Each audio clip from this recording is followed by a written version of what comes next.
গাড়ি করে বন্ধুর বিয়েবাড়ির অনুষ্ঠান সেরে বাড়ি ফিরছি। অনেক দিন আগের এক বন্ধুর বিয়ে ছিল আজ। তার বাড়ি আমার বাড়ি থেকে প্রায় 30 কিলোমিটার দূরে।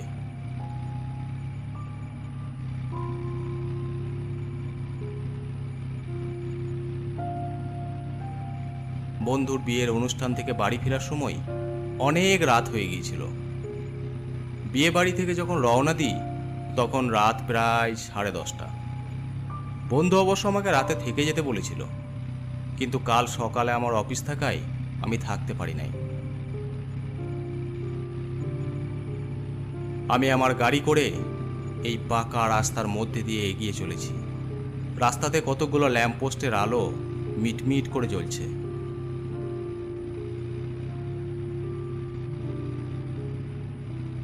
রাত তখন অনেক হওয়ায় রাস্তাতে খুব একটা গাড়ি চোখে পড়ছিল না, তাই আমি আমার গাড়ির গতিবেগ কিছুটা বাড়িয়ে দিলাম। অনেক দিন পর রাত্রিতে গাড়ি চালাচ্ছি, বেশ ভালোই লাগছে।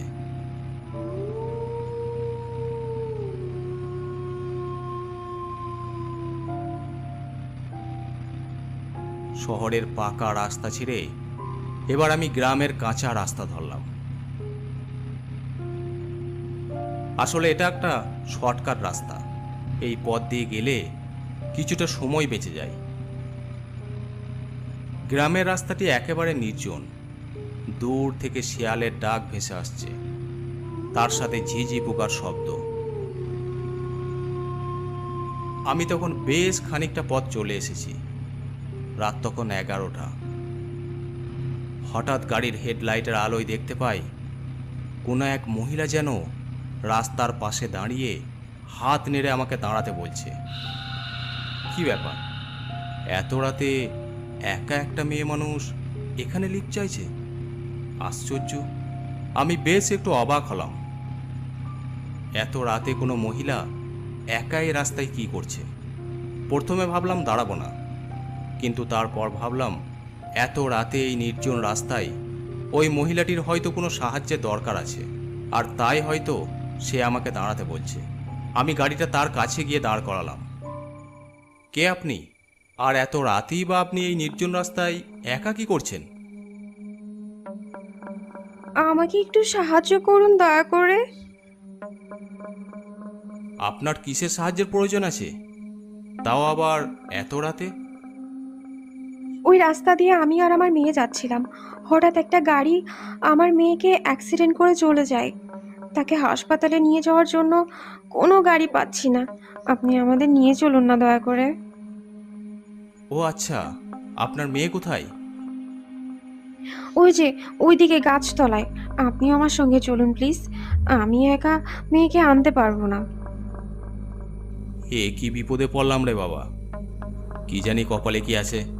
মানুষের বিপদ দেখলে আবার সাহায্য না করেও থাকতে পারি না। ঠিক আছে, চলুন। আমি বাধ্য হয়ে গাড়ি থেকে নেমে তার সাথে যেতে লাগলাম।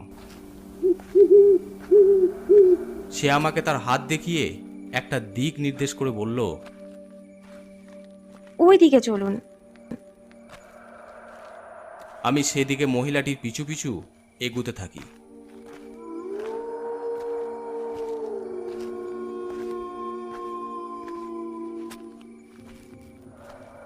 একটু যেতেই রাস্তার ধারে দেখলাম মেয়েটির রক্তাক্ত দেহ পড়ে আছে। আমি তার কাছে এগিয়ে গিয়ে সে বেঁচে আছে কিনা সেটা বোঝার জন্য তার নাকের সামনে আমার একটা হাত নিয়ে গেলাম। এ কি, এর তো নিঃশ্বাস বন্ধ হয়ে গেছে। মৃতদেহটা ভালো করে দেখে মনে হলো এর মৃত্যু আজকে নয়, এর মৃত্যু অনেক দিন আগেই হয়েছে। কারণ তার শরীর থেকে বিশ্রী ভ্যাপসা গন্ধ বের হচ্ছে। আমি পিছন দিকে সেই মহিলাটিকে কিছু বলতে যাব, দেখি সেই মহিলাটি আর নেই। কি ব্যাপার, মহিলাটি কোথায় গেল? আশ্চর্য। তারপর আমি যা দেখলাম তা দেখার জন্য মোটেও প্রস্তুত ছিলাম না। দেখলাম ওই মৃতদেহটি উঠে দাঁড়িয়েছে। তার শরীর দেখে ভয়ে আমার হাত পা ঠান্ডা হয়ে যায়। বীভৎস সেই মৃতদেহটির সারা দেহ থেকে ঝর্ণার মতো রক্ত বেরিয়ে যাচ্ছে। আর তার চোখের চাহনি কি ভয়ঙ্কর। সে বীভৎসভাবে চিৎকার করতে থাকে।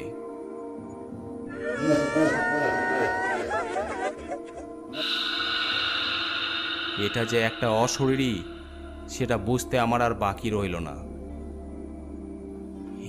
এসব কি হচ্ছে আমার সাথে? তাড়াতাড়ি এখান থেকে চলে যেতে হবে। হ্যাঁ, তাড়াতাড়ি এখান থেকে চলে যেতে হবে।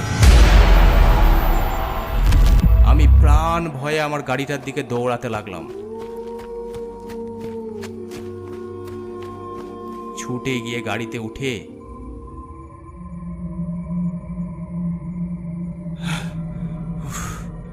এসব কি ঘটছে? এসব কি ঘটছে আমার সাথে?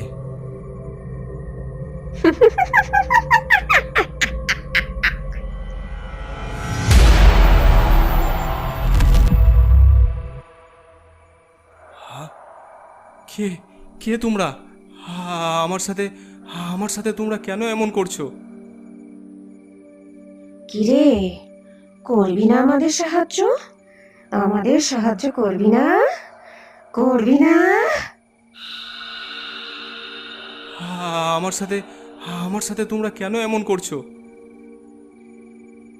শোন তবে, এমনই এক রাতে আমি আর আমার মেয়ে রাস্তা পার হচ্ছিলাম। সেই সময় তোর মতো একজন এই রাস্তা দিয়ে গাড়ি চালিয়ে যাচ্ছিল। হঠাৎ তার গাড়ি আমার সাথে অ্যাক্সিডেন্ট করে। অ্যাক্সিডেন্ট করেই সে পালিয়ে যায়। আমি অনেক সাহায্য চেয়েছি হাত তুলে, কিন্তু কেউ আমাদের সাহায্য করেনি। সেদিন যদি কেউ আমার মেয়েকে হাসপাতালে নিয়ে যেত, তাহলে হয়তো আমার মেয়ে মরতো না। আর সেদিন থেকে যেই এই রাস্তা দিয়ে গাড়ি চালিয়ে যায়, তাদের প্রত্যেককে আমরা মেরে ফেলি। আজ তুইও মরবি। দেখো, আমি তো তোমাদের কোনো ক্ষতি করিনি। আমাকে ছেড়ে দাও, দয়া করে আমাকে ছেড়ে দাও। কিন্তু সেই অশরীরী আমার কোনো কথাই শুনল না। সে আমার গলা টিপে ধরল। ছাড়বো না, আমি কাউকে ছাড়বো না।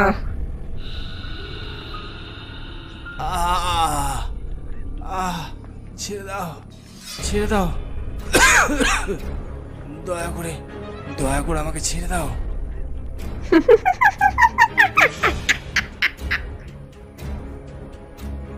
ভাবলাম আর হয়তো বাঁচতে পারবো না। এই অশরীরীর হাত থেকে হয়তো আমার মুক্তি নেই।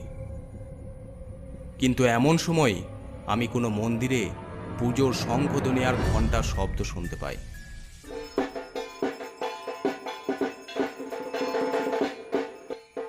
আর ঠিক তখনই ওই অশরীরী তার হাত আমার গলা থেকে সরিয়ে নেয়। যা, তুই আজ এই মন্দিরের পুজোর ঘন্টা শঙ্খের ধ্বনির জন্য বেঁচে গেলি, না হলে আজ তোর শেষ দিন হতো। তারপর অশরীরীটা হঠাৎ অদৃশ্য হয়ে যায়। ছোটবেলায় আমি আমার ঠাকুমার কাছে শুনেছিলাম শঙ্খধ্বনির শব্দ নাকি কোনো অতৃপ্ত আত্মারা সহ্য করতে পারে না। আর আজ তাই হয়তো আমি বেঁচে গেলাম। আমি তাড়াতাড়ি গাড়িতে স্টার্ট দিয়ে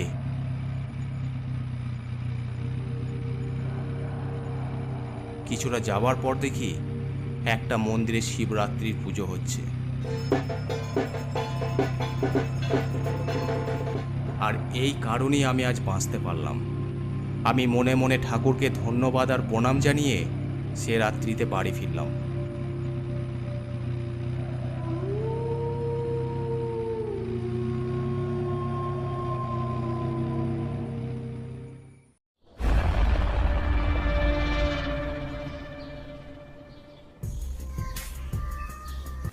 আজকের গল্পটি আপনাদের কেমন লাগলো অবশ্যই কমেন্ট করে জানাবেন।